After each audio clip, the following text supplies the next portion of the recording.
کچھ لوگ تو ایسے ہیں کہ جو ایسے لوگوں کے ساتھ بغض رکھتے ہیں، ایسے لوگوں کا کینہ دلوں میں پیدا کرتے ہیں، ایسے لوگوں کا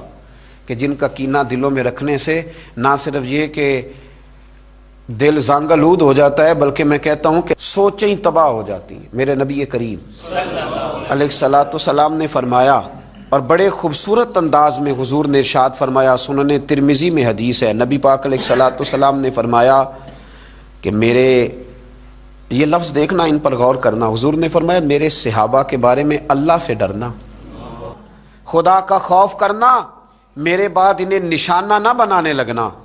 حضور علیہ الصلوۃ والسلام فرمانے لگے جس نے انہیں میری محبت کی وجہ سے محبوب رکھا،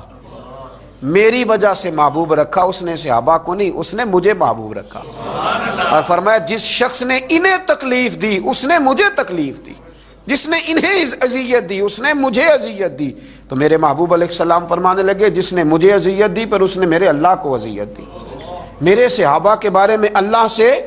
ڈرنا، جس نے انہیں اذیت دی اس نے مجھے اذیت دی، اور جس نے مجھے اذیت دی اس نے میرے اللہ کو اذیت دی۔ اور فرمایا جس نے اللہ کو اذیت دی قریب ہے کہ اللہ اسے گرفتار کرے گا، اللہ اسے پکڑ لے گا۔ اور کچھ لوگ ایسے ہیں جو سادات کرام سے بغض رکھتے ہیں، گویا سیدہ فاطمہ الزہرا کی اولاد سے بغض رکھنا، گویا مولا کائنات شیر خدا سے بغض رکھنا، وہاں عداوت پیدا کرنا۔ میرے مصطفیٰ کریم نے فرمایا تھا علی تیری محبت ایمان ہے، تیری محبت ہی ایمان ہے، اور کہا شیر خدا سن لو تیرا بغض ہی نفاق ہے۔ منافق کی مجبوری ہے، وہ مجبور ہے وہ علی سے بغض رکھے گا، اور مومن کی مجبوری ہے، اس کی مجبوری ہے، وہ مومن جو ہوا اس کی مجبوری ہے وہ ہمیشہ علی علی ہی کرتا رہے گا، وہ مومن جو ہوا۔ اور یہ تفریق خود رسول پاک نے بیان فرما دی، نبی پاک نے بیان فرمایا علی کا بغض نفاق ہے اور علی کی محبت ایمان ہے۔ گویا رسول اللہ کے خاندان سے بغض رکھنا، گویا نبی پاک، او بھائی ہم نے تو جس استاد سے سبق پڑھا ہو نا تو ہم تو اس کے پوتوں کی نوکری کرنا بھی فخر سمجھتے ہیں، ہم تو اپنے شیخ کے پوتوں پڑ پوتوں کی نوکری کرنا بھی فخر سمجھتے ہیں، اور پھر محمد عربی کا خاندان، پھر رسول اللہ کا خاندان، ان کے بارے میں بات کرنا۔ حضرت امام حسن رضی اللہ تعالیٰ عنہ ارشاد فرماتے ہیں یاد رکھنا نبی کریم علیہ السلام نے فرمایا تھا جو شخص ہم سے بغض یا حسد کرے گا، یعنی امام حسن فرماتے ہیں حضور نے فرمایا تھا جو ہم سے یعنی اہل بیت نبوت سے جو حسد اور بغض کرے گا تو فرمایا وہ قیامت کے دن میرے حوض کوثر پہ نہ آئے۔ یار عجیب بات ہے، میرے حسن سے بغض رکھے، میرے حسین سے بغض رکھے، میری فاطمہ سے بغض رکھے، میرے علی سے بغض رکھے، اور پھر یہ امید رکھے کہ میں اپنے ہاتھوں سے اسے جام کوثر پلاؤں۔ فرمایا وہ نہ آئے، ایسا نہ ہو کہ وہ کوثر کا جام پینے آئے اور اسے آگ کے انگارے نصیب ہو جائے۔ یہ خود امام حسن رضی اللہ تعالیٰ عنہ کا قول موجود ہے۔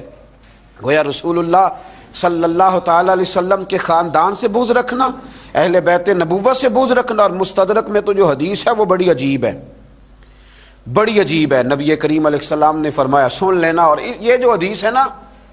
یہ میرا خیال ہے راٹ لینی چاہیے، یہ مستدرک میں موجود ہے، راٹ لینی چاہیے۔ میرے رسول کریم علیہ الصلوۃ والسلام نے فرمایا جو شخص بیت اللہ شریف کے ایک کونے میں اور مقام ابراہیم کے درمیان نماز پڑھے اور ہر وقت کثرت کے ساتھ روزے رکھے، یعنی عام جگہ پہ نماز نہ پڑھے، بیت اللہ شریف جا کے مقام ابراہیم پہ نماز پڑھے اور روزے بھی کثرت کے ساتھ رکھے، اور پھر حضور فرماتے ہیں میرے اہل بیت نبوت کے بغض اور دشمنی پہ مر جائے، جنت میں نہیں جائے گا جہنم میں جائے گا۔ رکھے سنبھال کے اپنی نمازیں، چاہے بیت اللہ میں پڑھی ہوں، رکھے سنبھال کے اپنی نمازیں، چاہے اس نے خانہ کعبہ میں ادا کی۔ اس لیے بریلی کے امام نے کہا تھا تیری نسل پاک میں ہے بچہ بچہ نور کا،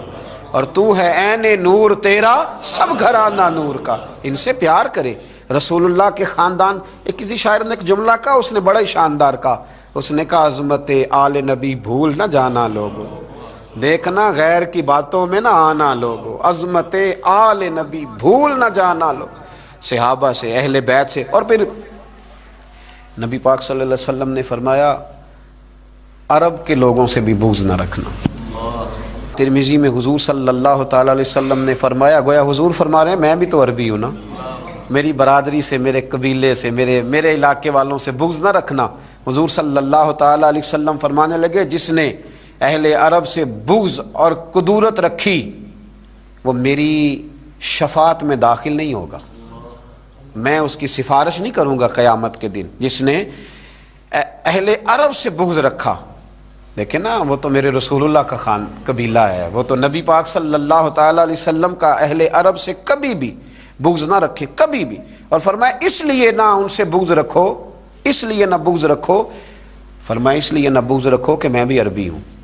اور اس لیے اہل عرب سے بغض نہ رکھو کہ قرآن مجید بھی عربی میں نازل ہوا، اور اس لیے بھی عربیوں، یہ حضور فرما رہے ہیں، فرمایا اس لیے بھی عربیوں سے بغض نہ رکھنا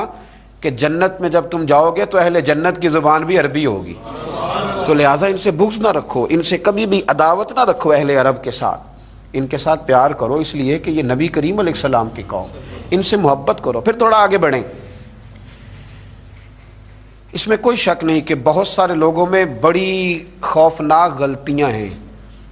لیکن ہم نے کبھی بھی دین کے عالم سے بغض نہیں رکھنا، عداوت نہیں کرنی، اس لیے کہ نبی کریم علیہ الصلوۃ والسلام نے فرمایا یا تو عالم بن جاؤ، یا علماء کے شاگرد بن جاؤ، یا علماء کے پاس بیٹھنے والے بن جاؤ، اور یا علماء سے محبت کرنے والے بن جاؤ۔ فرمایا پانچ میں نہ بننا، یا عالم بن جاؤ، یا علماء کے شاگرد بن جاؤ، یا علماء کے پاس بیٹھنے والے بن جاؤ، یا علماء سے محبت کرنے والے بن جاؤ۔ فرمایا پانچ میں نہ بننا، نقصان اٹھاؤ گے، پانچ میں نہ بننا۔ پانچواں کون ہوتا ہے؟ علماء سے بغض رکھنے والا۔ فرمایا پانچ میں نہ بننا، نقصان اٹھاؤ گے۔ فاضل بریلوی رحمۃ اللہ علیہ تو فرماتے ہیں جس نے کسی عالم سے صرف اس لیے بغض رکھا کہ وہ عالم ہے، وہ دین کا عالم ہے، تو فرماتے ہیں یہ تو ویسے ہی کفر ہے۔ کچھ لوگ فٹافٹ بات کر دیتے ہیں نا، جی چھوڑیں جی ان کو کیا پتہ ہے، فقط اس لیے بغض رکھا کہ وہ عالم ہے، یہ تو صریحاً کفر ہے، یہ تو اس نے دین کی حدوں کو توڑا ہے۔ کبھی بھی علماء کے ساتھ بغض نہ رکھیں، عداوت نہ پیدا کریں۔ اور پھر اگلی بات کروں تو کسی نے اگر اللہ کے ولی سے ہی بغض رکھ لیا تو معاملہ ہی دور نکل گیا۔ صحیح بخاری صحیح مسلم میں ہے، نبی کریم علیہ السلام نے فرمایا، رب فرماتا ہے جس نے میرے ولی کے ساتھ دشمنی کی، میرا اس کے خلاف اعلان جنگ ہے، اس کو جنگ کرنی پڑی۔ یعنی اللہ کے ولی کے ساتھ اس نے عداوت رکھ لی، اللہ کے ولی کے ساتھ، فرمایا اعلان جنگ ہے اس کے خلاف۔